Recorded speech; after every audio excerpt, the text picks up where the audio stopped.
friends on the fringes of the law, including a new character, a Jewish gangster that I introduced called Saul Minsky in San Francisco, race, to stop the plot and stop them from hurting the call girl and the clown, or else the world will collapse. I would say Countdown to Mecca is a gripping page-turner, and I think every one of my listeners would love it. I'm not saying buy the book for me. I'm saying buy the book for you. The main point of your novel is preventing Mecca from being blown up. Why is your publisher so worried about this book? Because the title says Countdown to Mecca, and as you know, the liberals who are funded by very evil forces who have tried to destroy me before, they've tried to destroy me for 21 years, they've misquoted me so I'm banned from Britain, the only member of the American media banned from Britain, they're going to do it again. And so the publisher wants nothing to do with it, in my opinion. I can't go into the exact details. I can't prove this, nor am I trying to smear the publisher. But the fact of the matter is something's wrong with the picture. This book, given what's happened in this country with the attack on Pam Geller, with the other attacks by radical Muslims, with the DHS warning us there's going to be a lone wolf attack any day, this book should be trumpeted by the publisher, not downplayed. Dr. Savage, we're 1 week removed from an ISIS attack in the country, and your books seem to be prophetic in seeing events like that happen. How do you anticipate events like that? Yeah, I'm a prophet without knowing it. An ancient Jewish prophet come back to life. I'm either Ezekiel or Isaiah. All I know is that sometimes things are on time, sometimes they're too early, sometimes they're too late. I think Countdown to Mecca is right on time to warn the world of danger we're in, because the radical Muslims are pushing this country.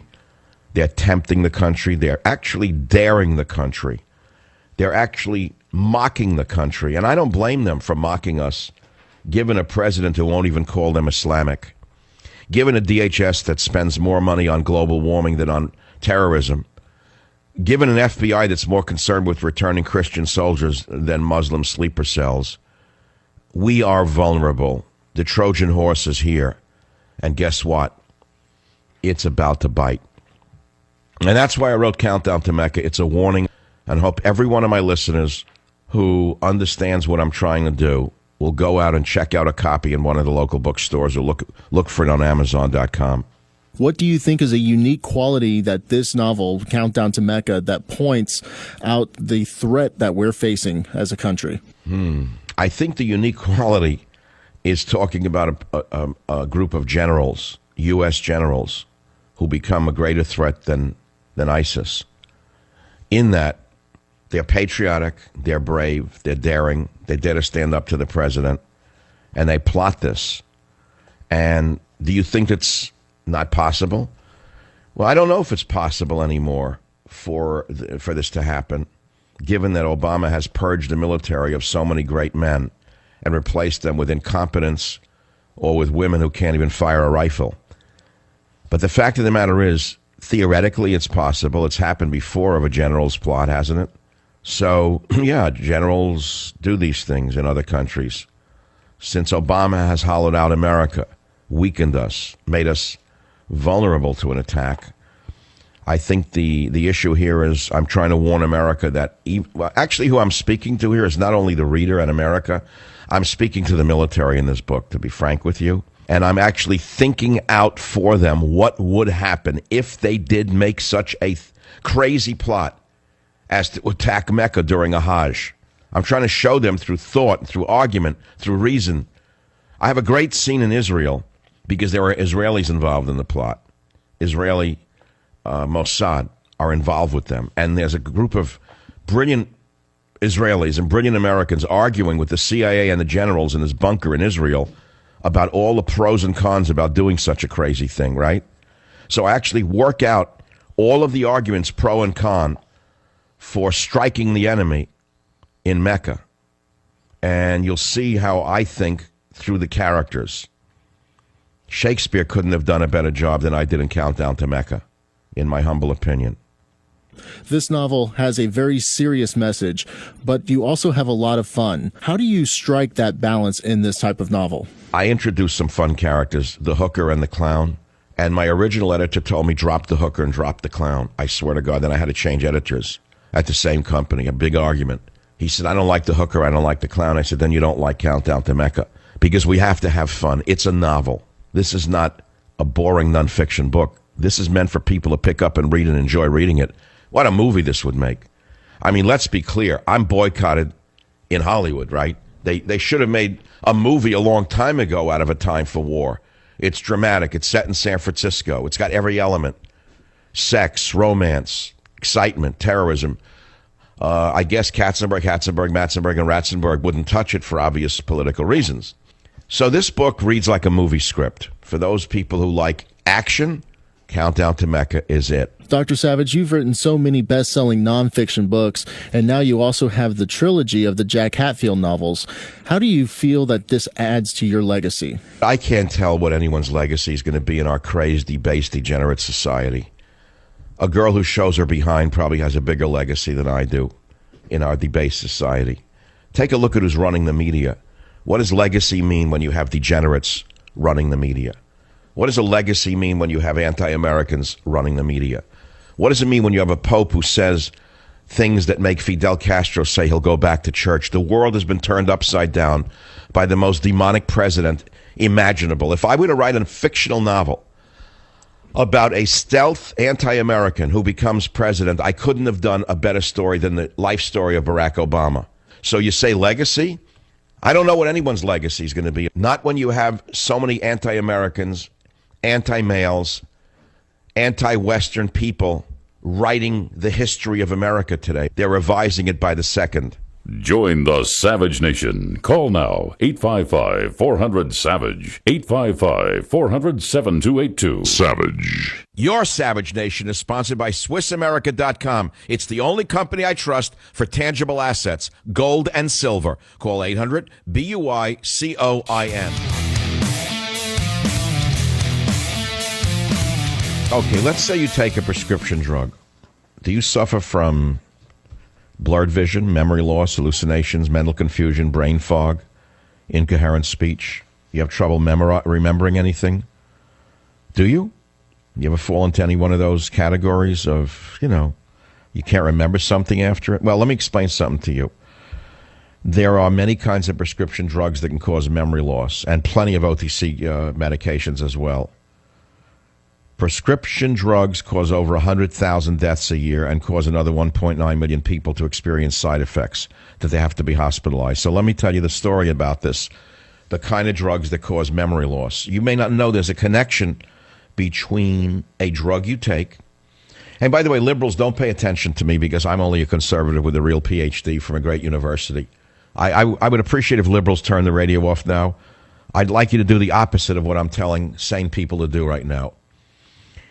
If you take a drug that starts with anti, such as antihistamine, antidepressant, antipsychotic, antibiotic, antispasmodic, antihypertensive, these drugs are likely affecting your acetylcholine levels. So what is acetylcholine?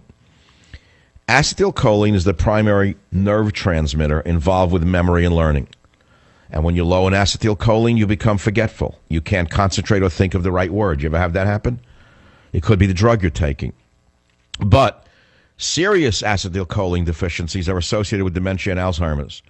Acetylcholine activity is the target of Alzheimer's drugs, which block the breakdown of this brain chemical. In other words, anti-Alzheimer's drugs try to keep as much acetylcholine operational in your system as possible. So now you're taking a drug that blocks the action of acetylcholine, and they're known as anticholinergic. So maybe you have blurred vision, constipation, confusion, lightheadedness, difficulty starting and continuing to urinate, memory loss, loss of bladder control. These could be related to your drugs. And by the way, these drugs include statin drugs. And I want to talk about the great cholesterol myth another day, because perhaps the single worst group of drugs for your brain are statin drugs. Many of you are on statin drugs and you think you're doing fine, but it could be affecting your memory. Very important for you to know that. Did you know that 1/4 of your brain is made up of cholesterol? You think it's a poison, don't you? Well, no. Cholesterol is necessary for memory, learning, and fast thinking. So cholesterol-lowering drugs affect the brain negatively. And that's a whole separate topic. So which drugs actually cause memory loss? for Parkinson's, for epilepsy, for painkillers, sleeping pills, benzodiazepines, quinidine, naproxen, steroids, antibiotics, especially the quinolones, antihistamines, high blood pressure drugs, insulin, beta blockers, methyl-dopa, antipsychotics such as Haldol and Mellaril, tricyclic antidepressants, lithium, barbiturates, amytol, Nebutol, Seconal, phenobarb, chemotherapy drugs. Very important you know this. By the way, this list was assembled by Richard C. Mose, Ph.D., former vice chairman of the Department of Psychiatry at the Mount Sinai School of Medicine. So, liberals, pay no attention to what I've just said. I want you to go out today, liberals, and I want you to ask your doctor to give you more drugs that limit your acetylcholine. Do the opposite of what I say, please. Please do more. Be more of a mentally ill person. Take more of these medications and don't know what's going on. Now, not all medications that cause memory loss are prescription only. Many over-the-counter drugs can cause memory loss by the same mechanism, by blocking the neurotransmitter acetylcholine. And these OTC remedies that you should watch out for, they're anticholinergic, are Advil, PM, Benadryl, Claritin, Dramamine, Excedrin, PM, Nitol, Pepcid AC, Sominex, Tagamet, Tylenol, PM, Unisom, Zantac. It's interesting, I have severe allergies. And as a result of studying this, I wound up taking a different anti-allergy drug, one that does not affect my acetylcholine levels, which is why I'm sharper than I've ever been. Join the Savage Nation. Call now, 855-400-SAVAGE, 855-400-7282. Based on their limited notion of the world. And my husband and I know how frustrating that experience can be. We've both felt the sting of those daily slights throughout our entire lives. The folks who crossed the street in fear of their safety. The clerks who kept a close eye on us in all those department stores. The people at formal events who assumed we were the help. And those who have questioned our intelligence, our honesty, even our love of this country. Well, you sure love the country. How stupid can we be that we gave you Air Force Two to gallivant around the world? Of course you love the country. I'd love it too. Have the mother in the White House at public expense and no one dare say a word. What could be better? Sure, you love the country now because it's catering to you, bowing down to you. Yeah, we question your loyalty to America. We question your husband's policies because that's the American way. And if you can't take the heat, get out of the kitchen. Isn't that an old American statement? If you can't take the heat, get out of the kitchen. Well, apparently Michelle Obama can't take the heat.